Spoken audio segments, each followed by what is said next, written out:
et bienvenue. En ce samedi de l'octave de Pâques, nous nous retrouvons autour de l'évangile de saint Marc et sa finale. Ressuscité le matin, le premier jour de la semaine, Jésus apparut d'abord à Marie-Madeleine, de laquelle il avait expulsé 7 démons. Celle-ci partit annoncer la nouvelle à ceux qui, ayant vécu avec lui, s'affligeaient et pleuraient. Quand ils entendirent que Jésus était vivant et qu'elle l'avait vu, ils refusèrent de croire. Après cela, il se manifesta sous un autre aspect à 2 d'entre eux qui étaient en chemin pour aller à la campagne. Ceux-ci revinrent l'annoncer aux autres, qui ne les crurent pas non plus. Enfin, il se manifesta aux 11 eux-mêmes, pendant qu'ils étaient à table. Il leur reprocha leur manque de foi et leur dureté de leur cœur. Enfin, il se manifesta aux 11 eux-mêmes, pendant qu'ils étaient à table. Il leur reprocha leur manque de foi et la dureté de leur cœur, parce qu'ils n'avaient pas cru ceux qu'il avait contemplés ressuscités. Puis il leur dit, « Allez dans le monde entier, proclamez l'Évangile à toute la création. »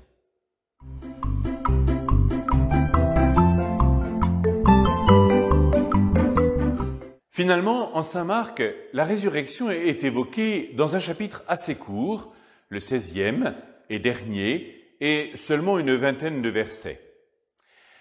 Les femmes se rendent au tombeau de bon matin en se demandant qui pourra bien leur rouler la pierre. Mais quand elles arrivent, le tombeau est déjà ouvert. Il y a un homme à l'intérieur qui annonce la résurrection de Jésus et les charge de dire à Pierre et aux disciples de se rendre en Galilée, c'est là qu'ils le verront. Et le récit se termine, elles sortent, s'enfuient, toutes tremblantes, ne disent rien du tout car elles ont peur. Ce n'est pas un grand succès. Ensuite vient notre passage, comme une sorte de condensé qui évoque l'apparition à Marie-Madeleine, en Saint Jean, ainsi que l'apparition aux disciples d'Emmaüs, en Saint Luc. Le point commun, c'est la réaction, le refus de croire des uns et des autres. Et quand Jésus apparaît aux 11, il leur reproche leur manque de foi. Je voudrais vous inviter, quand vous aurez un petit moment, à regarder la finale de chacun des 4 évangiles. Nous sommes très loin d'un happy end, comme si la résurrection allait de soi. Les disciples, les plus proches, n'ont pas cru.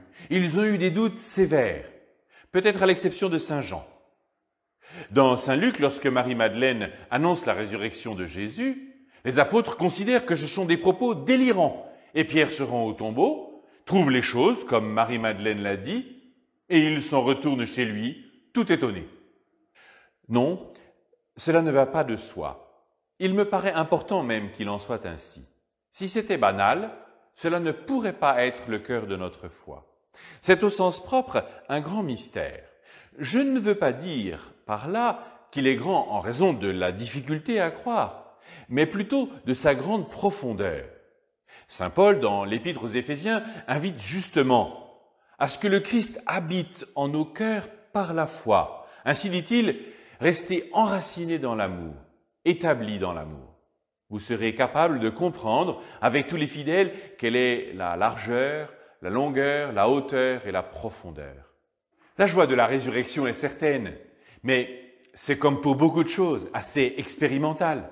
C'est en nageant qu'on apprend à nager, c'est en forgeant que l'on devient forgeron, en vivant comme chrétien qu'on le devient, en priant qu'on apprend à prier, en étant missionnaire que l'on devient missionnaire. Et si Jésus, à la fin, reproche à ses disciples leur manque de foi, très précisément pour n'avoir pas cru ceux qu'il avait contemplés ressuscités, malgré tout, il les envoie en mission. Allez, dans le monde entier, proclamez l'Évangile à toute la création. C'est pour moi une confiance extraordinaire. N'ayons crainte que Jésus nous fasse des reproches. Notre cœur aurait beau nous accuser, Dieu est plus grand que notre cœur. Et dans le même moment, il nous témoigne d'une confiance phénoménale. Ce temps de confinement est précisément l'occasion d'interroger notre foi, puisque nous sommes provoqués à discerner l'essentiel. Je retiens pour ma part cette parole de Jésus à ses disciples dans la nuit de la tempête. « Confiance, c'est moi, n'ayez pas peur. » Dieu de miséricorde infinie, tu ranimes la foi de ton peuple par les célébrations pascales.